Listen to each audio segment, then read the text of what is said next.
ভিডিঅ'বোৰ চাই ভাল লাগে তো please like share and subscribe কৰি দিব।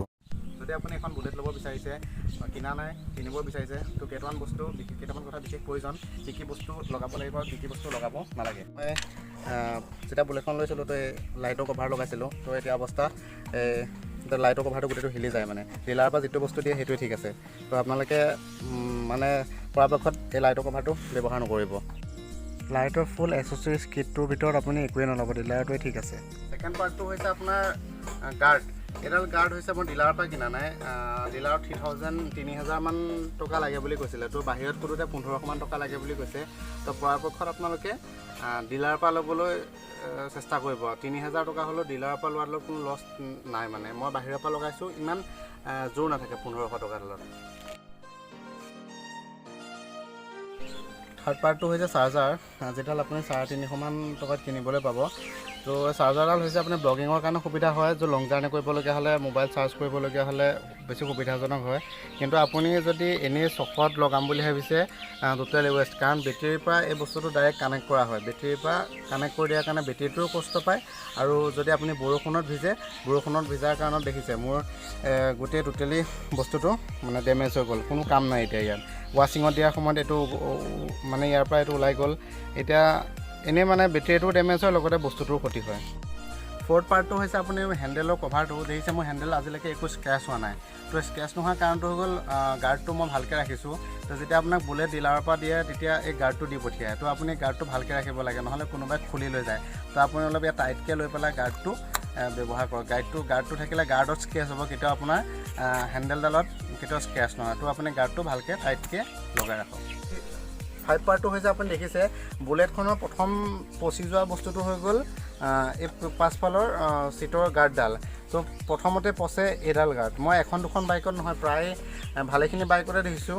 কিয় পচে মই গম পোৱা নাই আজিলৈকে, কিন্তু আপুনি যদি ডিলাৰৰ পৰা প্ৰথমতে উলিয়ায় তেনে এই বস্তুটো অলপ মানে ষ্টীলৰ হয়, যোনটো ষ্টীলৰ হয় সেই ষ্টীলৰ বস্তুটো কিনি পেলাই লগাই আনিব।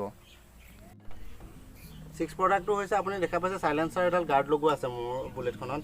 তো আপুনি ডিলাৰত নাপাব, ডিলাৰৰ পৰা ওলাই পেলাই এচেছৰিজৰ দোকানত এই গাৰ্ডটো লগাই ল'ব। সৰু পোৱালিৰ পৰা হওক, ডাঙৰ মানুহৰ হওক, ভৰি কেতিয়াও নপৰে। এইটো মানে ছেফটিটো ভাল হয়, ছেফটিটো আপোনাৰ এনি টাইম ছেভ হৈ থাকিব। চাইলেঞ্চাৰডাল গৰম হ'লেও আপোনাৰ ভৰি নপৰে কেতিয়াও। তো আপোনালোকে দেখা পাইছে যে ক্লাছিক 350 আজি 2 বছৰ ধৰি মই চলাই আছোঁ। তো আপোনালোকে যদি ক্লাছিক 350 এখন ল'ব বিচাৰিছে, কি অসুবিধাৰ সন্মুখীন হ'ব পাৰে, মানে সেই অসুবিধাখিনিৰ বিষয়ে মই জনাব বিচাৰিছোঁ। প্ৰথম অসুবিধাটো হৈ গ'ল যে ক্লাছিক 350 যিখন হয় এইখন, তো এইখনৰ এল' হুইল নাই। স্পকৰ হয়, কিবা কাৰণত যদি এখন পামচাৰ হয় কোন ৰাস্তাত, তো আপুনি এখন খুলি আনিবলৈও সুবিধাজনক নহয়, আৰু ঠেলিবও নোৱাৰে আপুনি কোনো কাৰণত। গতিকে এইটো এটা প্ৰথম অসুবিধা ক্লাছিক 350। যেতিয়া আপুনি কম স্পীডত বাইকখন যায় তেতিয়া গাড়ী লুকিং গ্লাছখন ইমান ভাইব্ৰেট কৰে কি পিছফালৰ পৰা আপুনি গাড়ী আহিছেনে মানুহ আহিছে একো আপুনি দেখা নাপায়। তো সেইটো এটা মানে মেইন প্ৰব্লেম, লুকিং গ্লাছত আপুনি একো দেখা নাপাব। 3 নম্বৰ অসুবিধাটো হৈছে আপুনি যদি চাইলেঞ্চাৰডাল চেঞ্জ কৰে, তো আপোনাক ডিলাৰৰ পৰা ইঞ্চুৰেঞ্চ মানে ইঞ্জিনৰ যিটো ৱাৰেণ্টি দিয়ে 5 বছৰৰ, সেইটো ৱাৰেণ্টি আপুনি শেষ হৈ যাব। কাৰণ আপুনি চাইলেঞ্চাৰ যদি ইউজ কৰে এক্সট্ৰাকৈ যদি ডিলাৰৰ পৰা কৈ পঠিয়ায় যে ইঞ্জিনৰ যিটো ইঞ্চুৰেঞ্চ থাকে সেইটো আপুনি 5 বছৰটো নাপাব। গতিকে পৰাপক্ষত আপুনি চাইলেঞ্চাৰ ব্যৱহাৰ নকৰিব এক্সট্ৰা। 4 নম্বৰ সমস্যাটো হৈছে আপোনাৰ ছাৰ্ভিচিং আপুনি যদি টাইম মতে নকৰে ইঞ্জিনৰ প্ৰব্লেম হ'ব পাৰে। গতিকে আপুনি প্ৰায় 2000 পৰা 2500 চলাৰ পিছতে আপুনি ছাৰ্ভিচিংটো কৰি দিব। প্ৰতিখন বুলেটৰে ডাঙৰ সমস্যাটো হৈছে চেঞ্জ পকেটৰ যিটো প্ৰব্লেম হয়। তো আপোনাৰ চেঞ্জ পকেটৰ প্ৰব্লেমটো আপুনি হ'লেও নাইকিয়া কৰিব পাৰে।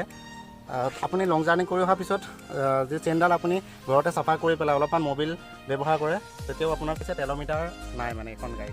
তো তেলমিটাৰ নোহোৱাৰ কাৰণে আপোনাৰ যদি বুলেটখনৰ বা বাইকখনৰ আপোনাৰ যদি আইডিয়া নাথাকে তেল কিমান ভৰোৱা আছে, কিমানটো মাইলেজ যাব, তো আপুনি মই বহুতকে দেখিছোঁ ৰাস্তাত ঠেলি যাবলগীয়া হয়। তো এইটো এটা ডাঙৰ সমস্যা। যদি বাইকখনৰ বেটেৰীটো আপোনাৰ বহি গৈছে, তো আপুনি ষ্টাৰ্ট দিবলৈ বহুত অসুবিধা হয়। বেলেগ বাইকৰ নিচিনাকৈ আপুনি ষ্টাৰ্ট দিব নোৱাৰিব। ভিডিঅ'বোৰ চাই যদি ভাল লাগে please like share and subscribe কৰি দিব।